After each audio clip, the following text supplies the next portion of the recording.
I am kind of excited for this. Fujifilm X100VI came out the other day and I have pre-ordered it. Did I make a mistake? Probably. Do I regret it? No fucking way. Anyway, I've been waiting for this camera for a long time. I'm really excited about it, and it is almost everything that I wanted and I expected in the camera. I mean, rumors have been going on for a few months now, and I kind of already knew what was coming, but seeing it and seeing that is live, it's there. This is the X100V, by the way. Yeah, excites me and I'm looking forward to getting it.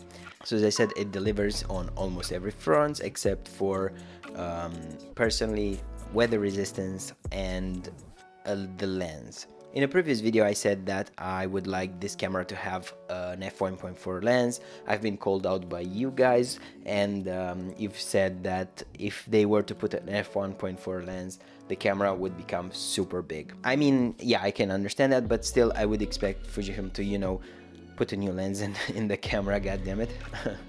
But other than that, yeah, weather resistance is because the camera doesn't come with the weather resistance kit and you have to buy it, and the official one is like 120 euros, and I really don't see a point in, you know, advertise the camera as a weather resistant camera if it's not weather resistant coming out of the box. Makes sense? I guess so. I think so. I don't know. I just realized one thing. Let me change this.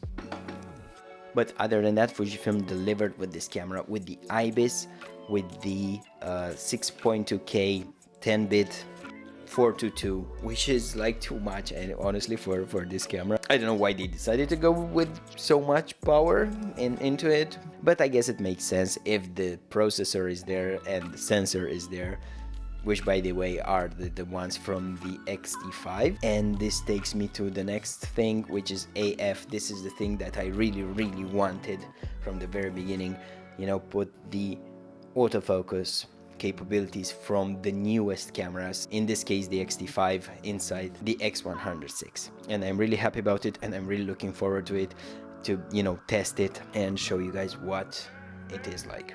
The battery life apparently is improved with the new sensor, optimized for consuming less energy than the previous versions, but that's never been an issue for me. I could take the X100F, for example, and go around and shoot for even 2 or 3 days in a row, not an issue at all. I think for a full event you might need two batteries with the X100F, or even 3, but if the battery is improved, better. Moreover, they decided to go with frame I/O connection without having to mount anything on the camera like with the X-H2 or X-H2S. I think this is a niche thing, it's not for everybody, but if you have the option to connect the camera to an online service and send the photos directly there, I think it's a very good option to have if you do a lot of client work. For example, you want your clients to have the photos by the end of the event, or at least a collection of photos by the end of the event. I can see that working very well with wedding photographers or with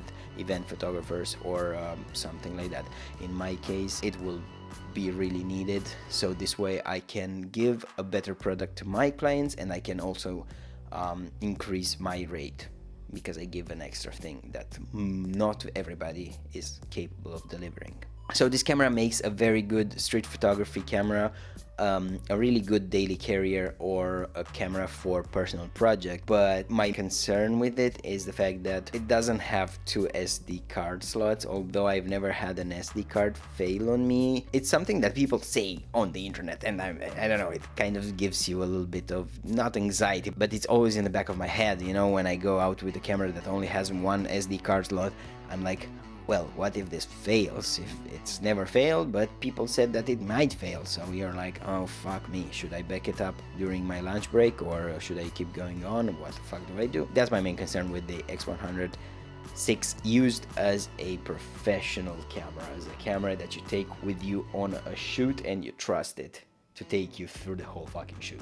But my question now is, can I use this camera for paid work? Will it make a good camera for professional photography? Can I trust this camera enough to take it with me on a paid gig and use it as a main camera, or as a secondary camera, but a secondary camera that I actually trust? I usually shoot with 2 cameras at least, So I shoot video and photos at the same time. I have two cameras on me at all times. I want to try this and see if I can use it as my, you know, wide-ish angle camera. I'm not 100% sold about it. I don't know. I use the X100F, but I use it as a third camera kind of thing. So I have two cameras plus my X100F in a pocket, and I just pull it out and take some shots every now and again when I need it. But will this camera replace, for example, my X-T4? I don't know. We'll have to see. And if it does, I think it's a very, very good choice, because it's very small, very compact. You know, you can take, it's not intimidating when you get close to people, especially during events. You know, you just make them feel like more or less at ease. And when you don't have like a bigger camera with a bigger lens, they tend to act more normal in front of you, or not to even notice it when you are, you know, nearby. That, or you use a super long lens and sit in the corner, you perv. But yeah, I'm really looking forward to test this out and show it to everybody, to you and everybody else on the internet. I think if I had an X100V, for example, I wouldn't get into the X100F unless I really needed like the video capabilities and the autofocus. If you're using the X100V to shoot professional events or weddings or stuff like that, and that makes you a lot of money, then I would say just go buy it. It totally makes sense. If not, if you're more of a casual street photographer or everyday life, you know, kind of thing, shooting, documenting your life, your kids, whatever, your family, and then spending 1,800 euros on it, does it make sense? I don't know. It's up to you. Do you have the money? Then yeah, sure, then buy it. If not, probably I would wait. But in my case, I'm making YouTube videos about it. I am definitely gonna use it on client paid jobs. And did I say that I will make a shit ton of videos about it? Yes. So I see it as a potential investment, potential way of making more money out of it. So yeah, I will buy it. I pre-order it, and I'm looking forward to get it and play with it in my hand and show it to you. That's been it. Are you going to buy it? Did you already pre-order it? What are you going to do? What are you going to shoot with it? That is the question as well. Let me know in the comments. See ya.